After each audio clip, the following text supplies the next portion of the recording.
After losing to Brighton 3-0 in the league, Chelsea now find themselves all the way down in sixth position. The thing is when looking at the starting lineup of these players, even when accounting for the numerous injuries that they're currently dealing with, you have to ask yourself, are these players really of the level that a team like Chelsea really needs?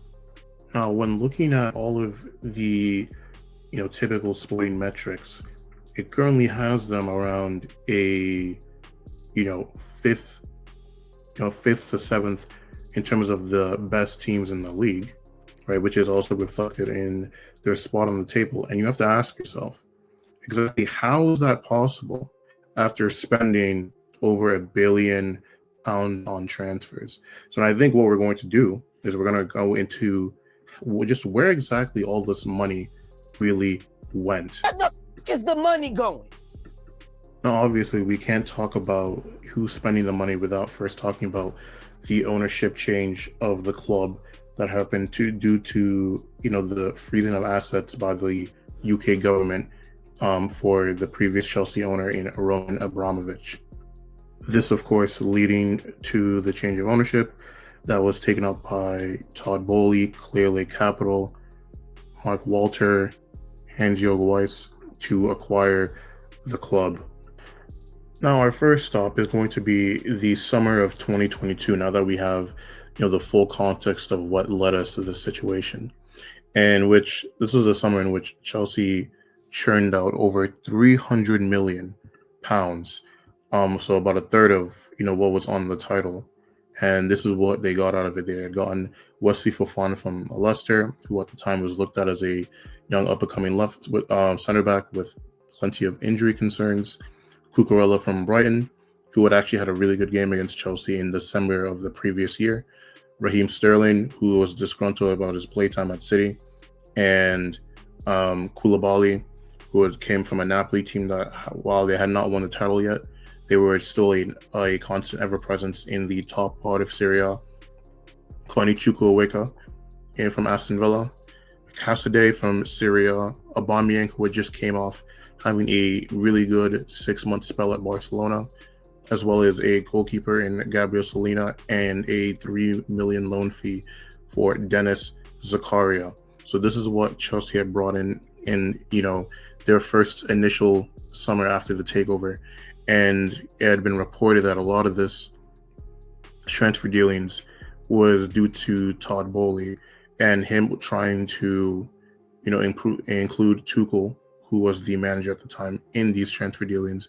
But Tuchel mostly just wanted to focus on the footballing side. Now, halfway through that first season, with all the transfers that they had just brought in, they had ended up firing Tuchel. They hired Graham Potter from Brighton as his replacement, and they were hoping to at least try to make a Champions League push. And now, by the time January rolled around, they had found themselves in 10th position, about 11 points away from the Champions League spot. And obviously, this is not what they had intended when they made the amount of transfers that they did in the first season. And what they then proceeded to do was make even more transfers.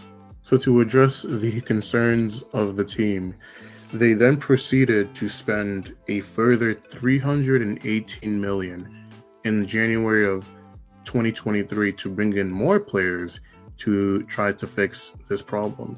The most high profile of which being Enzo Fernandez, who came off having a really good spell for Argentina at the World Cup, as well as a good performances in the Champions League group stages for Benfica. Another player that followed in as well was Mykhailo Mudryk, who himself had an amazing performance against Real Madrid in the Champions League group stages for Shakhtar, and he was also heavily linked with Arsenal for a similar fee in that time span.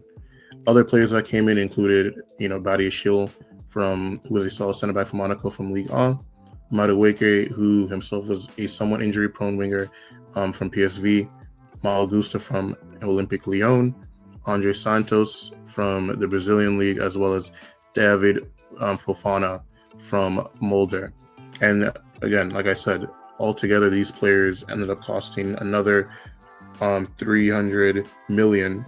And at this point, this puts the total expenditure at this point at around 618 mil in just 2 transfer windows. So how exactly did that end up working out for the Blues? They then proceeded to show borderline relegation form over the second half of that season, only getting 18 points out of a possible 45 to completely fall out of the Champions League race altogether. Eventually, ending that season in 12th place, a total of 27 points away from the Champions League spot. And again, I want to emphasize at this point, they've spent over 600 million in just 2 windows to finish 12th in the league for that year.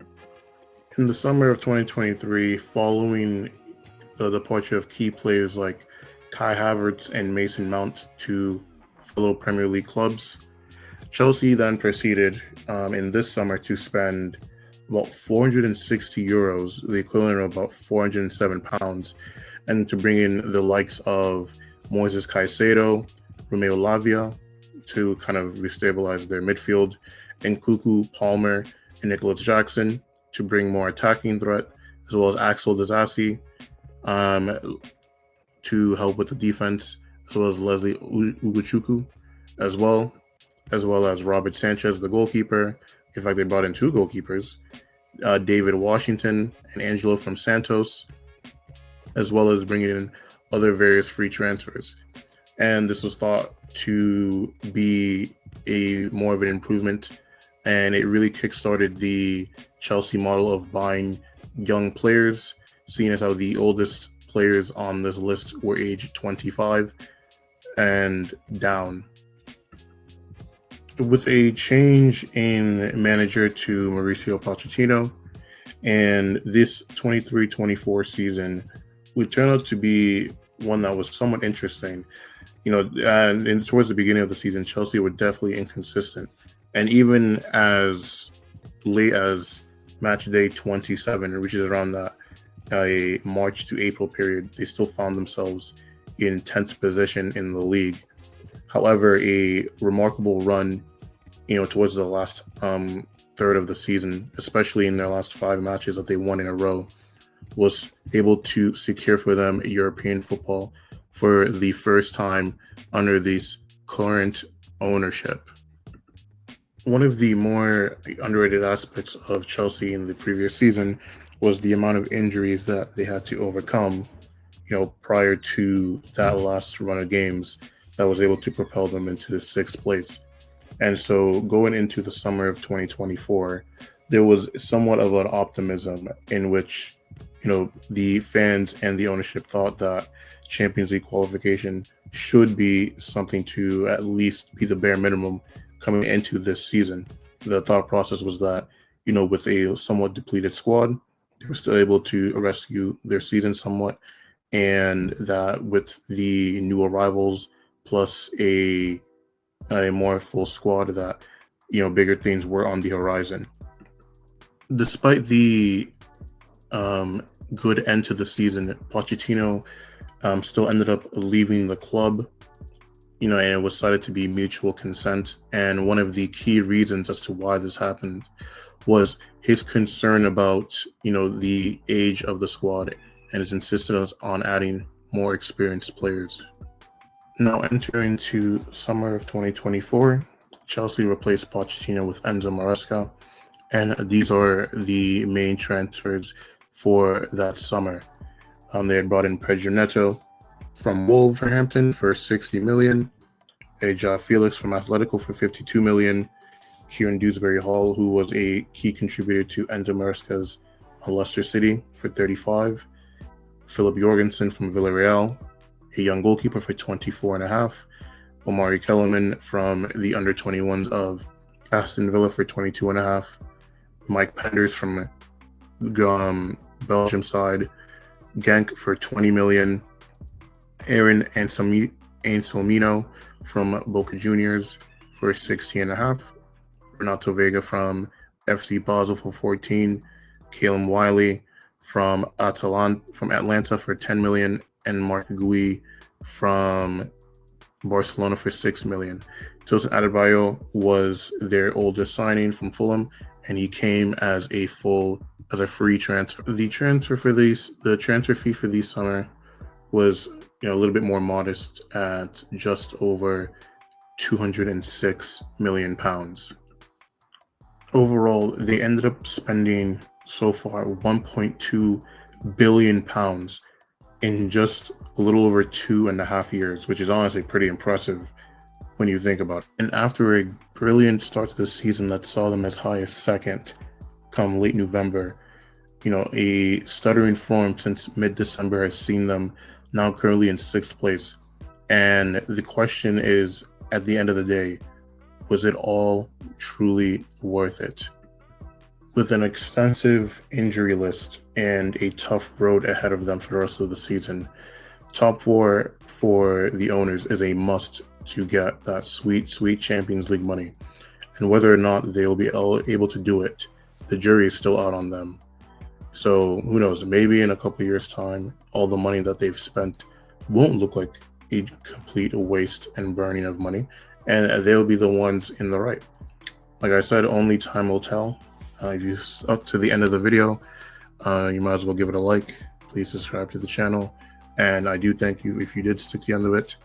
And most importantly of all, remember to have a good